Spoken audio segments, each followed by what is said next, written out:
On the Entrepreneur this week, So when I started out, it was purely for pocket money purposes. And so we did a very big wedding cake that was made to look like Kate Middleton's wedding cake. You notice that as the cake is passing around, like there's no cake left. Some even putting it in their handbags, and then it's really, really fulfilling. then on the second half, I brought 100 kgs of cassava flour home. We developed the first prototype, and it came out as a good product. So we packaged the product and sold to a few customers. Do you have a sweet tooth? If you do, you will certainly appreciate the works of Grace Murugi Wanjama. The 32-year-old is the brains behind cakes.co.ke, a company that specializes in the baking of cakes for any kind of occasion. While still an IT student at Daystar University's Athi River campus, Grace noticed a business opportunity that piqued her entrepreneurial spirit. I was in Daystar University, and Mombasa Road was not as cool as it is right now. It was really, really bad. And so one of the things I noticed is that when students would have birthdays on campus, they'd order cake from Nairobi, and then by the time it's getting to Daystar, it's like completely smudged because of the road that was under construction. And so I was like, I bake and I decorate. So why don't I start baking and decorating and distributing those cakes to the students and the teachers? And that's how it all started. It is with this fact in mind that Grace would start baking from home in 2008. She would then deliver her tasty treats to her growing legion of customers. So when I started out, it was purely for pocket money purposes. Yeah, like I was so happy that I was not asking my parents for pocket money anymore. Then when I graduated from campus, like the phone calls kept ringing, the emails started flowing, and then we got selected as a company that's doing businesses online by Google. And at that point, things just skyrocketed. Like the orders were just flowing in, and it was really, really intense in a good way. And so at that point, we sat down and I was like, yeah, we can actually continue with this as a business. But to be able to do it properly, we needed to take an entrepreneurship class so that we can not only like be passionate about what we're doing, but to also do it right as a business. Located in Kilimani, cakes.co.ke has since grown and currently operates a bakery, dessert cafe, and a cake academy. Grace, though, reminisces on the humble beginnings of the farm. Space in Nairobi is so expensive. Oh my gosh. So we did a wedding in 2010 that had 1,000 cupcakes. And so the house was full of cupcakes. Back then I was baking in the house was full of cupcakes, and we're like, we need to move this business out of the house. Also so that we can be able to meet our brides and grooms in a more conducive environment and also separate our home from the business. And so we had our budget set out, and so we're like, now let's get space. We walked around Nairobi, like getting good space is very expensive. And so that became like the biggest challenge at the time. Eventually we settled on a one-bedroom house on 5th Ngong Avenue, which now became our very first shop. And then we outgrew that and then moved here when we started training. According to the mother of two, customer feedback is crucial for any business to succeed. Responses from their clients has helped cakes.co.ke improve its products and customer experience. Grace also comes from an entrepreneurial family, and her biggest fans, her parents, inspired her to be self-employed. To be honest, I never really thought that this I would be, seated here as an entrepreneur.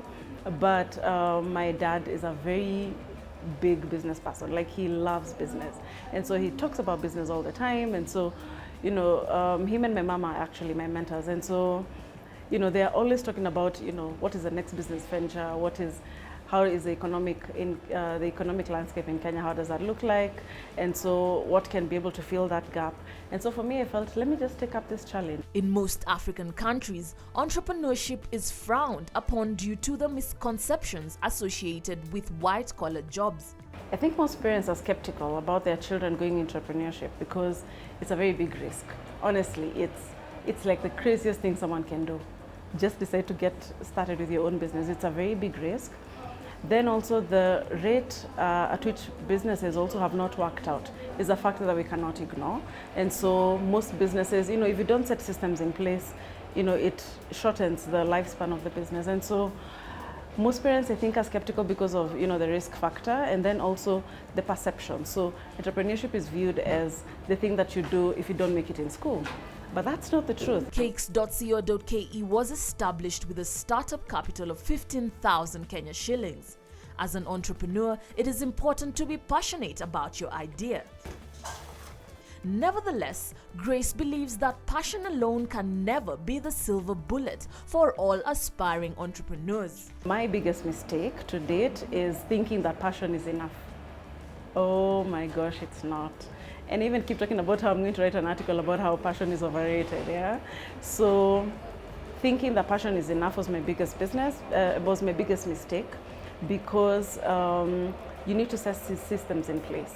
You need to read the book that you need to read to get your business to where you want to get it.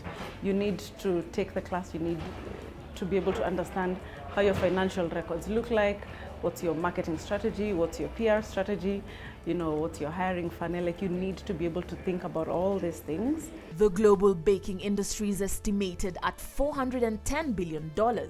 Kenya has approximately 500 registered bakers. The organization's main aim is to standardize the quality and price of bakery products in the country.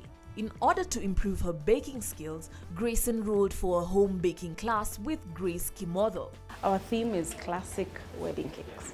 And so we did a very big wedding cake that was made to look like Kate Middleton's wedding cake. So it was inspired by Kate Middleton's wedding cake. And so it was big, it was like 66 kilos, it was like the biggest cake we've ever done. We even had to move it from upstairs and just assemble it, at the reception area, and then it traveled in like 2 separate pieces. We ended up assembling it on site at Enashipai.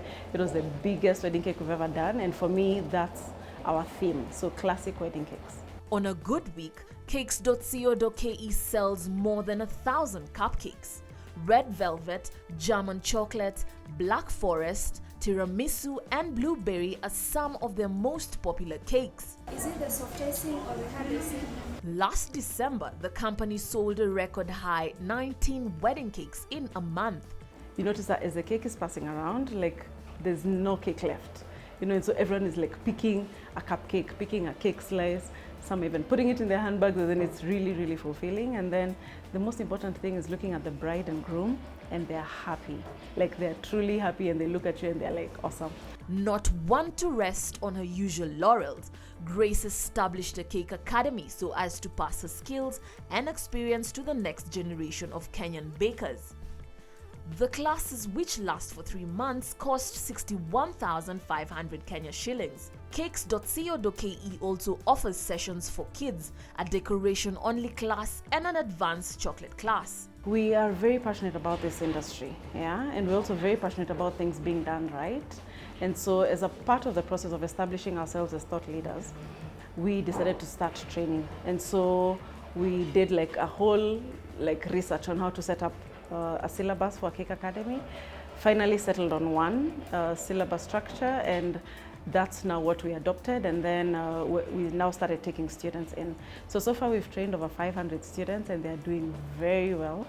So we have like 60 businesses that have been set up from our alumni, and like 120 jobs that have been created from people who have taken our Cake Academy. So it's so fulfilling to be able to pass that skill on to somebody else. Last weekend, the institute held its 3rd graduation ceremony when 100 bakers successfully completed their classes. Cakes.co.ke is the name of the organization. It's also the name of the website.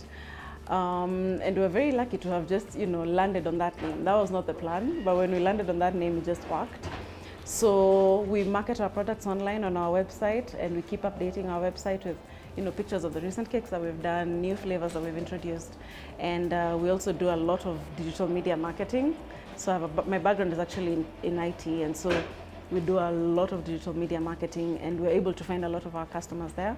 We also go to fairs, like we're going to be going to the Samantha Bridal Fair this coming February, and so that's how we're able to just keep acquiring new customers and retaining them and remarketing. So yeah, that's how we get our customers.